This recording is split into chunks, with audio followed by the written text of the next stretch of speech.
Fortnite has finally come back, as the developers did take a 3-week break to kind of refresh their minds, kind of take a step back, and enjoy themselves because they've been hard at work. Now, during those 3 weeks, we didn't see too much content being added to the game or any real changes to the game. So, today's update is huge, and this update actually has a lot of content to go over. So let's just jump right into it. So the gameplay you guys are watching right now is a Team Rumble game that I got this morning. We ended with, I think, 28 or 30 kills, something like that, and we still lost. I know, GG's. But either way, the main weapon of focus in this gameplay is the brand new tactical shotgun, which now come in epic and legendary forms. And jumping into the details of this weapon, basically, it does 83/87 maximum damage without any multipliers. So obviously headshots, you'd be looking at 186 or 174 overall damage, which is awesome. Obviously, there's other factors to go into the damage outcome, but that kind of scale is fantastic for a weapon of that caliber. Moving on, 1.5 shots per second, so it does have a high fire rate in terms of the shotgun categories. So it's not as fast as the combat shotgun, but it has a very similar fire rate as the gray, green, and blue tactical shotguns. Each shotgun holds 8 shells in total. Obviously, you can reload it. Headshot multiplier of 2.25 times. So the base damage of what we just mentioned times 2.25. So it is available from floor loot, chests, supply drops, loot carriers, and vending machines. Although I will say I did play for probably a couple hours this morning, and I had a very hard time finding this weapon. Even in Team Rumble, I played a couple games of that, opened up a whole lot of supply drops, and I still couldn't find the combat shotgun. So they might have a little tweak coming in the future to have the drop rate a little bit higher, just because it's so hard to find right now. But either way, that's the brand new epic and legendary tactical shotguns. It's a beautiful weapon from what I have played with so far. It really helps with my flick shots and my kind of, quick turn shoot kind of weapon combat kind of deals. Anyway, moving on. So they also reduced the zoom in the semi-automatic sniper rifle. So they said, quote, "This is a quality of life change to help improve the usability and feel of this weapon." So basically, I feel like they kind of want this to not be treated like an actual sniper, but more so in between the infantry rifle and the tactical infantry rifle and a sniper. So kind of in that middle, if you will. Because obviously the semi-automatic sniper rifle has a high rate of fire, less damage per shot to kind of equal that out. So obviously people won't be choosing that over a 50 cal or an unsilenced bolt action rifle. Which, speaking of that, actually, they went ahead and vaulted the suppressed sniper. Thank you, Fortnite. That gun I did not like at all. Even without a headshot, 105 damage anywhere on the belt. It really didn't do that much. There was no real reason to have a purple silent sniper. But either way, they vaulted that and brought back good old Bolty, the unsilenced bolt action sniper. So this thing I love because the damage is clean, it's consistent, it's very clear as well from purple and gold.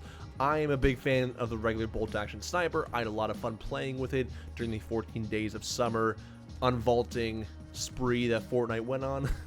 So that's very cool to see that back in the game under rare, epic, and legendary variants. Moving on, so the combat shotgun kind of got nerfed quite a bit. So they reduced the headshot multiplier on the combat shotguns from 1.7 to 1.5. I don't know. I kind of see Fortnite trying to lessen the impact that the combat shotgun does have. Anyway, they reduced the fall off curve ranges from the combat shotgun, but basically 2.5 tiles is unchanged. But then the damage fall off is now from 4.8 tiles to 4.39 tiles, 9.7 tiles to 6.84 tiles, 19.5 tiles to 11.7 tiles. Basically, I know we're throwing around like a lot of numbers and tiles, but all you guys need to know basically is the damage fall off ranges have moved closer to the actual gun itself. So the gun in the bullets and the pelts are actually going to fall off, and the damage is going to fall off a lot quicker depending on how far your target is away. They mentioned that after observing recent changes to damage fall off, we decided to further reduce its long range effectiveness and alter the curve to fall a bit more in line with other shotguns, but still retain its unique flavor. Very interesting. We'll kind of see how this affects people picking it up and the behavior that people use the combat shotgun with. So, moving on to the gameplay portion of this update, there's a really cool feature that I actually really like that says picking up an item that fills a stack and creates an overflow will no longer result in the currently equipped item being dropped. So instead of causing the currently equipped weapon to be dropped, the overflow will be dropped. So, example, you are carrying 3 minis and you walk over a stack of 3 minis or 3 or less minis, it will automatically be stacked for you and you will automatically grab those extra minis. So that way you're not pressing X or square or interact. In fact, during this gameplay, I've done that a couple times as well. So keep on the lookout for that as well. Either way, moving on, players will now automatically pick up a consumable if it is already in their inventory and not maxed out. So this one is very similar to what we just said, but for example, if you have 10 bandages and you walk over a stack of 5, you will pick up the 5 bandages. And also, same kind of thing, if the auto pickup fills a stack, the overflow will be dropped. So if you pick up 10 bandages while having 10, the remaining 5 left over will be dropped. So I think this is very cool. It's really going to help. It kind of acts as materials in terms of picking it up. Materials and ammo automatically get picked up as you walk over such stacks, so it works very similar. Now, moving on to other bug fixes. They fixed the issue involving supply drop boxes not being visible after players shoot down the supply drone, as well as they went ahead and fixed the little issue where supply drones would no longer remain stationary after getting stuck for too long. Another big fix that I actually have already noticed in a couple games I played this morning is the fact that players can now pick up items more easily when standing on top of them. Before, it was very, not glitchy, but it was very precise as to where the reticle is in terms of what item you want to pick up. And then also if you're flipping through a stack of weapons, so if you open up a supply crate, it has infantry rifle, shotgun, SMG, and it has a whole bunch of them, and you're trying to flip through them. They actually fixed that, so it's a lot easier now to pick up the one that you want. Foot controls now properly allow players to rotate to the next and previous weapon, which is very cool.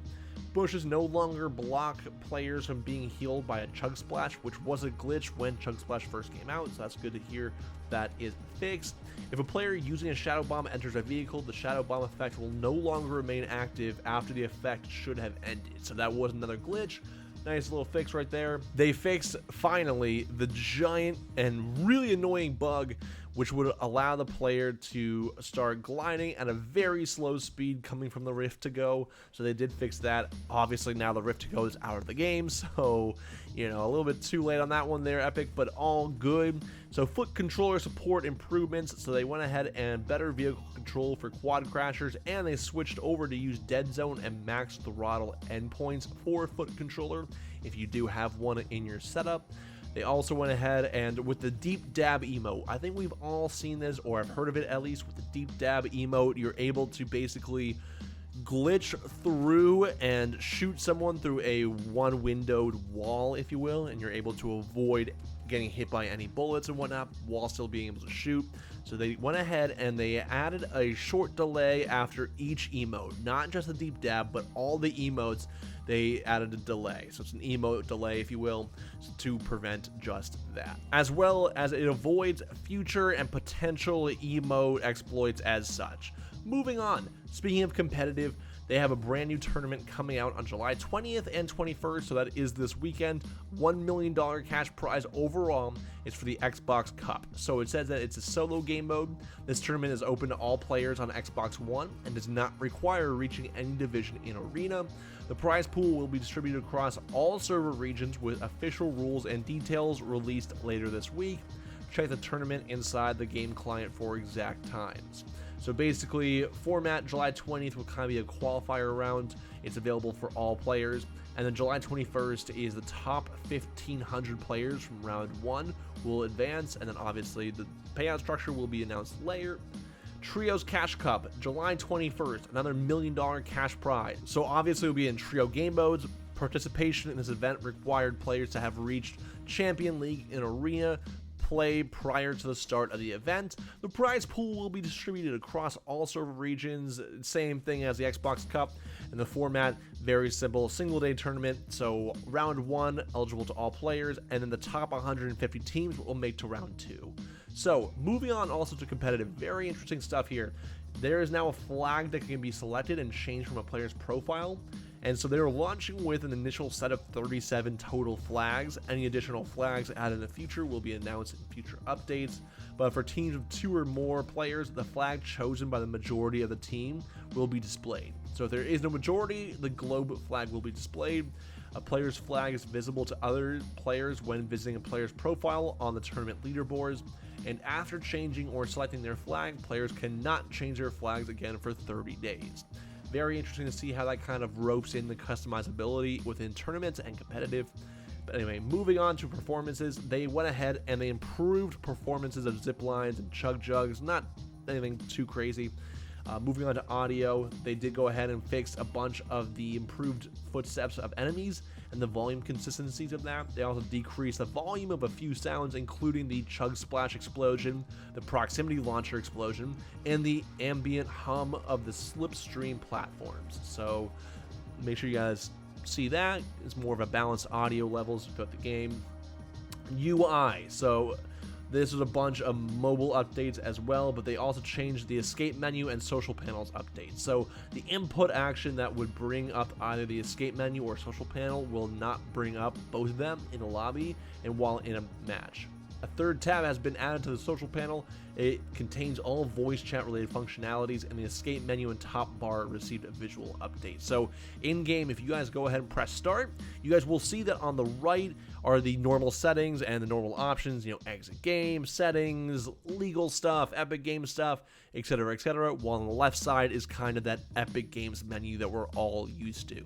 So very interesting. There's a couple of other mobile bugs that were just fixed and squashed real quick, but other than that, I'm going to leave in the description down below a link to the full patch notes, guys.